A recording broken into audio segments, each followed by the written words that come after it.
साल 2008 का Ahmedabad serial blast case. इस केस में आज गुजरात हाई कोर्ट की ओर से एक बड़ा ऐतिहासिक फैसला सुनाया गया है।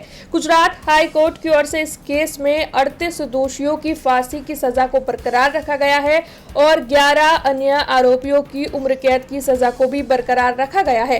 तब इस ऐतिहासिक फैसले के बाद डीवाईएसपी उषा राणा के साथ बीआरजी न्यूज की ओर से खास बातचीत की गई है।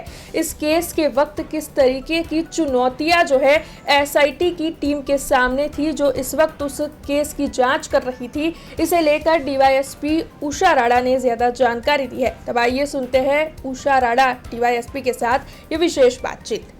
જે 26 જુલાઈ 2008ના સિરિયલ બ્લાસ્ટ થયા અને એમાં 56 લોકો છે માર્યા ગયા અને 200થી વધુ લોકો ઘાયલ થયા.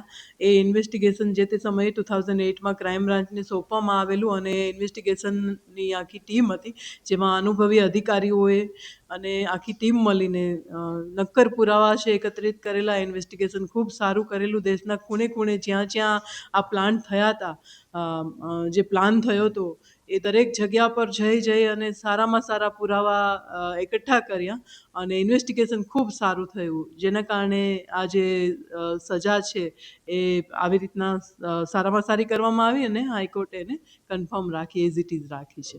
એ દિવસે 6:30 વાગ્યે હું કાલુપુર અમદાવાદ રેલવે સ્ટેશન મારી ઓફિસ હતી ડી ડિવિઝનની, ત્યાં હું બેઠેલી અને કોઈકે એવું કહેલું કે બ્લાસ્ટ થયા છે. એટલે પહેલાં નજરે તો એવું કે કદાચ બ્લાસ્ટ મતલબ શું, તો ખ્યાલ આવ્યો કે બ્લાસ્ટ મતલબ બોમ્બ બ્લાસ્ટ થયા છે. એટલે તરત જ ખાડિયા અમારા ચાર્જમાં હતું, એટલે દોડીને ત્યાં પહોંચી ગયેલા અને આસપાસ બધું બેરિકેડ કરાવ્યું, લોકોને થોડા ખસેડાવ્યા, કેમ કે કુતૂહલવશ લોકો બી જોવા આવ્યા હતા, એટલે ખાસું એવું ક્રાઉડ ભેગું થઈ ગયેલું. એફએસએલની ટીમ આવી, બોમ્બ ડિસ્પોઝલ સ્ક્વોડ આવી અને એ લોકોએ એની કાર્યવાહી કરી. જે ઘાયલ હતા એને તાત્કાલિક દવાખાને ખસેડાયા. એમ્બ્યુલન્સની ટીમ બધી આવી અને એમને પણ મતલબ એમની ટ્રીટમેન્ટ માટે આગળ એમને મોકલી આપ્યા હતા.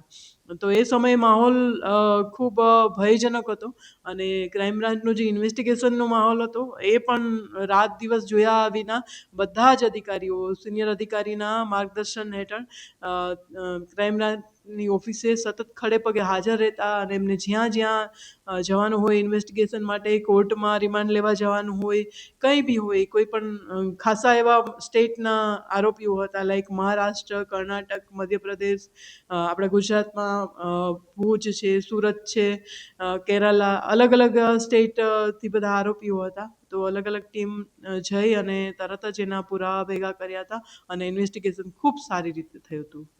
અમને એવું લાગે છે કે અમારા બધાની જે મહેનત હતી અને રાત દિવસના ઉજાગરા હતા એ સફળ થયા. हमसे जुड़े रहने के लिए हमारे YouTube चैनल को सब्सक्राइब करें और नई वीडियो की नोटिफिकेशन के लिए बेल आइकॉन को दबाएं।